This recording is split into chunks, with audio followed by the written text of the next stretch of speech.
right, this is the second part of Chapter 12 for macroeconomics. We're talking about production and growth. Well, your author raises the question in this case study, are natural resources going to be a limit to economic growth?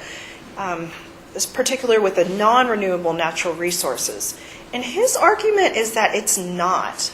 Now, you all know already from supply and demand curves, when the supply of something decreases, so ceteris paribus, we're putting it in that demand stays the same, what happens to prices? The supply shifts to the left. What's going to happen to the equilibrium price?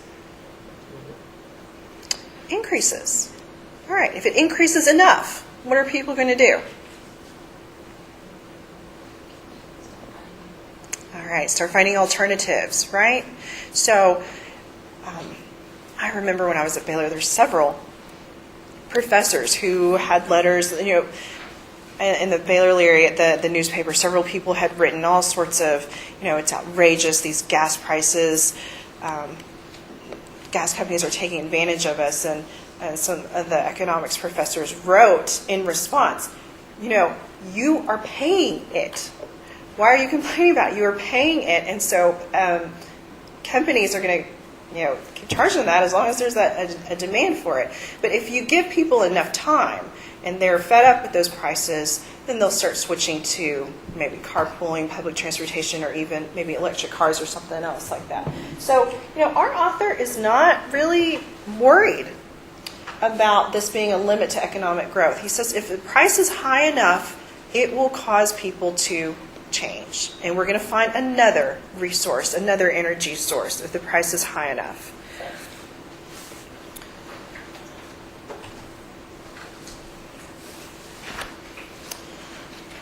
Okay, so if those are the four main determinants, natural resources, technology, physical capital, and human capital, the rest of the chapter talks about policy options that we have to promote productivity.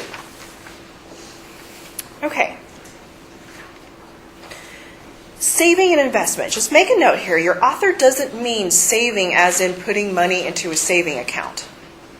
Saving here he means as in a country putting money into new machinery and new equipment, as opposed to spending it on consumption goods. So that's what he means by saving. And you can see that he's talking about a trade-off here versus consumption. So if we're spending more money on machinery and equipment that's going to be used in the future to make a final product, we can help ourselves in the long run. If we're spending money on consumption right now, y'all know the formula for GDP. C and I are both in there. They're both going to contribute to GDP, but if we're spending money on consumption goods, that's just going to help in the short run. Okay, so if we're spending more money on machinery and equipment, that's what our author defines as a higher savings rate, and we're going to, the stock, that just means the supply, so all of our supply of machinery and equipment that we have is going to increase, and that's going to help us not only now in the formula for GDP, but it also will help us in the future with being able to make more products if we have better machinery and equipment. But this benefit doesn't last forever. It doesn't continue at the same rate forever. Do you remember when we were talking about a marginal analysis and the benefit of an additional newspaper? With every newspaper that you got, y'all said that the benefit would be less and less, right, for each additional unit. Those were diminishing returns. There's the same concept here, that in the long run, a higher savings rate, so that means more money on machinery and equipment for a country, is going to help them in these ways that we see here on the slide, but not at the same rate forever. Not at the same rate forever. Okay, make sure, put a star by this slide because you'll need to know how to draw this and know how to label it. Here we've got capital per worker down here on the horizontal axis. That means machinery and equipment per worker. Over here on the vertical axis, output per worker. Okay, that means productivity basically. How much stuff can we make? All right, well, this is 0 over here at the origin, right? You give a really, really poor country who doesn't have a lot of machinery and equipment this much machinery and equipment. Look at the benefit that they're going to receive. They'll be able to make this much goods and services. Now, we're scooting over here. This is 0, so that means we're going to a richer country over here that has a whole bunch of machinery and equipment already. You give them the same amount of machinery and equipment that you gave the poor country. This is the same horizontal distance as it was here, but look at the benefit now to the richer country. Does it still benefit them? Yes, but not as much, right?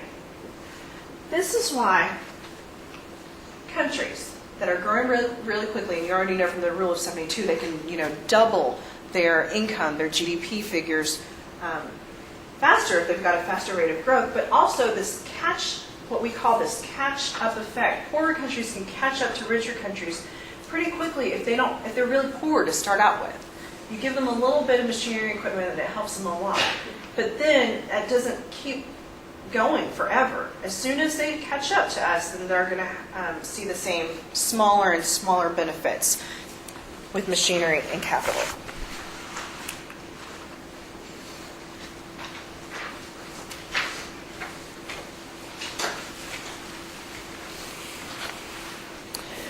Okay, so slide 14 just sums up what we were just saying, that countries that start off poor tend to grow more rapidly.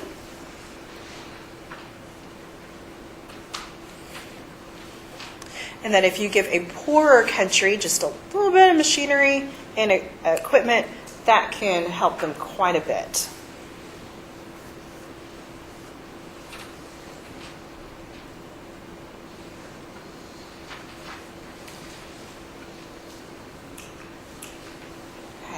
I've included some tables from a different book. Your author doesn't have it in here, but I just wanted to point out one thing.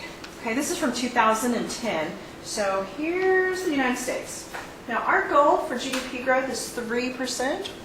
Y'all know that already. So we were almost to our goal. But you look at China and India in 2010, over 10% growth. So growing very, very quickly. Now, this number is completely different. We're talking about the growth rate here than this number. Same year, same data. The previous slide was looking at the percentage change from the previous year to 2009 to 2010. Here we're looking at total GDP, so C plus I plus G plus net exports. Yes, China and India were growing very quickly, but if you look at the total amount of GDP, here's China, 5 trillion, almost 6 trillion in 2010, and here's India, 2 trillion. So this idea, I actually was at a luncheon at Baylor and we had a guest speaker come, and he was so concerned about China taking over the world, about China's economy just growing so fast and it was going to leave the United States behind. And I could see my professors there. You can't say anything when somebody's guest speaker, but they just had these. One professor had this big smirk on his face because he was thinking, "Oh my gosh, this is so ridiculous." And another economics professor came up to me afterwards, and I think he thought I was really offended, being that I'm Chinese, and he said, on behalf of Baylor, I want to apologize to you for his comments. But, y'all can see here, yes, they're growing very quickly, but why? It's because of the catch-up effect, right? They were so poor for so long, and now they're catching up. But in terms of the level of GDP, not that the United States is the best or anything, it's just in terms of producing goods and services, we've had an environment, a social and political environment here that's very conducive to making goods and services. We haven't had a whole bunch of devastating wars that have had a lot of our factories bombed and things like that. So, look at our total GDP versus the other. Yes, our growth rate is slower, but if you look at level of goods and services that we produce, these other countries, you can add up China and Japan. Second and third place GDP is still not. Maybe just still less than ours. So that's the point I wanted to make with that. Okay, So, to increase productivity, what can we do? Your author says to promote saving, more machinery and equipment. It's going to help poorer countries even more than it's going to help richer countries. Well, you can say, well, if they're really poor to begin with, where are they going to get the money for machinery and equipment? Well, if they don't have it, they can get foreign countries to build factories here. So, they can get American companies to come and build plants and factories there in that country. So that can help too. So other policy options, other things that we can do to promote productivity. Education. I think we've mentioned this before in this class. So the more education that you have, you don't benefit only yourself, it benefits your family. You know, if you're thinking about higher wages and your employer, if you've got better skills, and society as a whole. So there's a story in the book. There's a little girl, I think in Brazil, and the interviewer is asking her, you know, about school, and she says, oh, I have to go every day. I cannot miss another day, because the government had started this program where if you had perfect attendance or if you didn't miss so many days, you would get, maybe it was $40 a month or 30 bucks a month, 27, I think, in the story. And whereas before that program was in place, she would have answered, I can't go to school. I have to stay at home and help my family farm. And so when the government sets up the incentive structure correctly so that that $27 makes it worth it for her to stay in school, and that's more than the money that she could have earned helping out the family on the farm, then you can encourage education. And we know how important human capital is in this way. And what is a problem for poor countries, though, is that they work really hard and put money towards programs like that to keep that little girl in Brazil in school. It's just that when they get through high school, get through college, they move to another country. They don't stay there. So they might move to Europe or the United States or Canada. So they move somewhere else, and that is a problem for poor countries.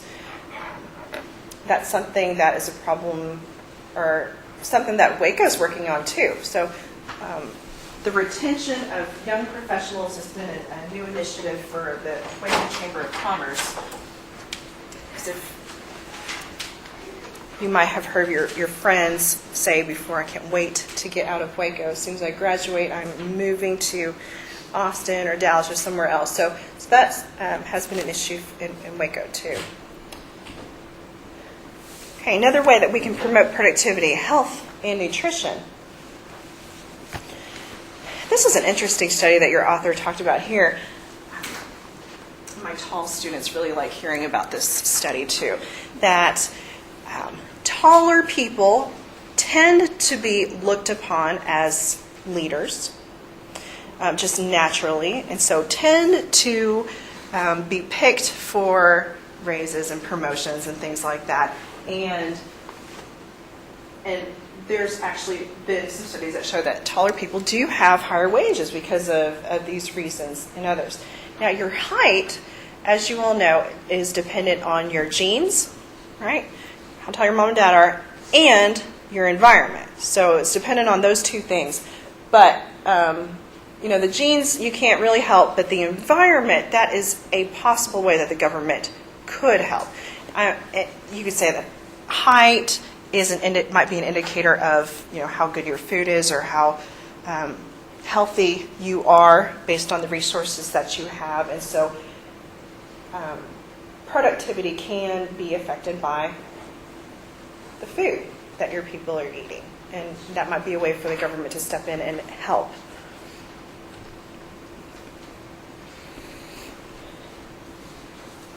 There's another study in this chapter. The UN, the United Nations, estimates that about a third of the population in sub-Saharan Africa is undernourished.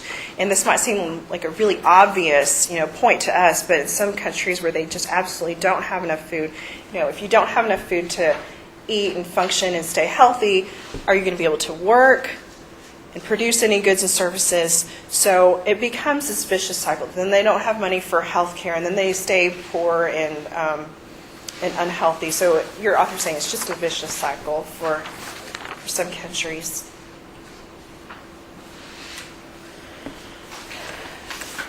This is a famous economist. Has anyone ever heard of Professor Muhammad Yunus?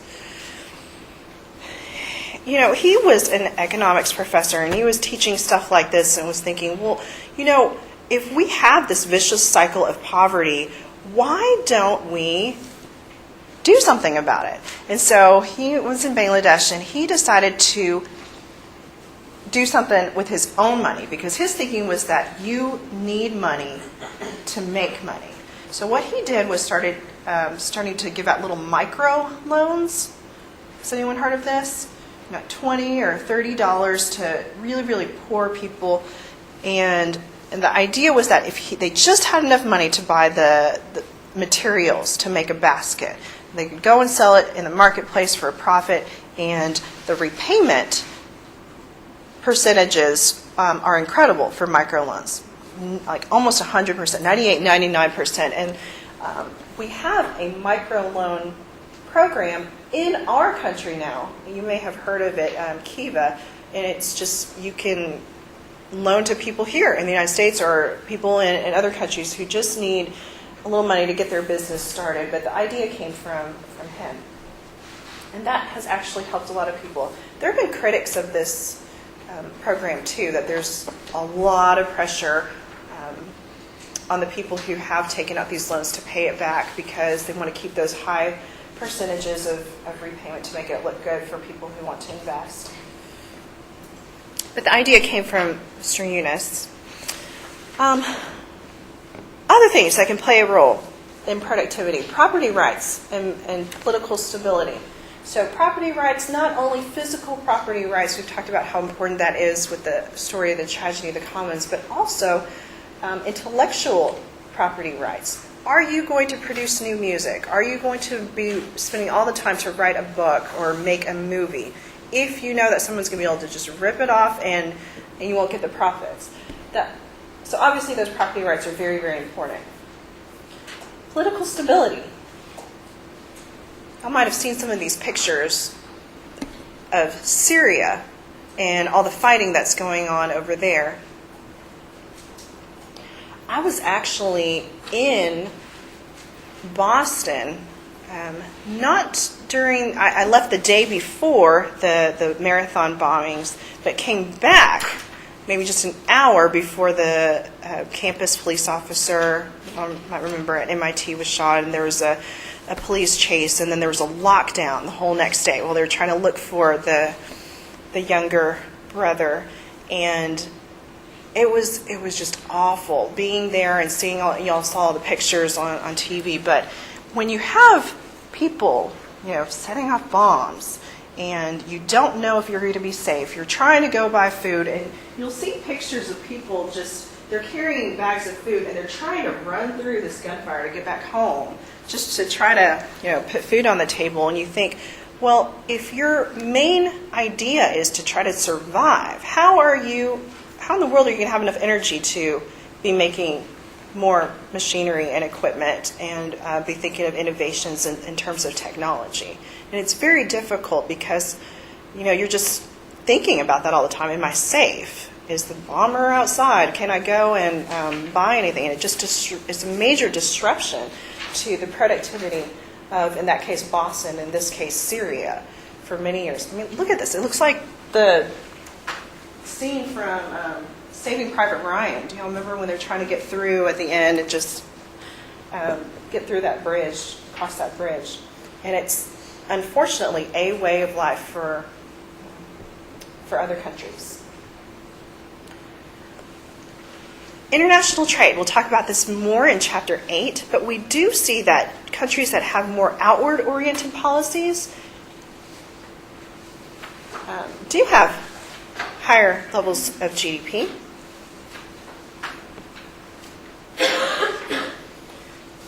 And so the government could step in and have some more open policies in terms of international trade. Some other things the government could do to promote productivity is to provide grants for things like NASA and the Air Force promoting new technology in farming, because knowledge is what we call a public good. Okay, that doesn't mean the government provides it in economics. What that means is that when somebody consumes it, there's not less of it for someone else. It doesn't get used up. So if we have a new invention, maybe a new processor in a computer, so if the farming industry takes advantage of that, it doesn't mean that there's less benefit for anyone else. I mean, any industry, the manufacturing industry can use it, the computer industry can use it, anybody can use and take advantage of that new microprocessor, right? And that's what we mean by a public good. Our city of Waco and other cities try to attract new businesses to come here by giving them tax breaks on the property taxes here, hoping that they'll come locate here and give our area more jobs. Patents are very much like what we were talking about with property rights. So if you invent a new drug and you've got a patent on it, then nobody can make a generic brand of that until your patent expires.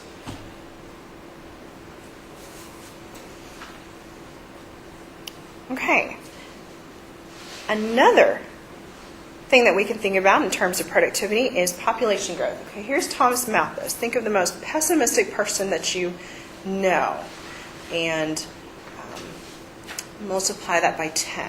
Malthus was definitely known as the most pessimistic person. He was so afraid that the world was going to end. And I've heard different explanations as to why economics is called the dismal science, but one of my professors said it was because of him, because of his pessimism. He was so afraid that the end of the world was going to come. He was very upset about people making babies, that people would just not stop producing children, and that our population was just going to grow and grow and grow, and we weren't going to have enough food for them. Now, he lived from 1766 to 1834, so actually his math was correct. He was looking at the rate of population growth versus the rate of food production, and his math was correct at that time. And he was so afraid that we weren't going to have enough food for all of these people and that we were all going to die of starvation. But what did he not know about?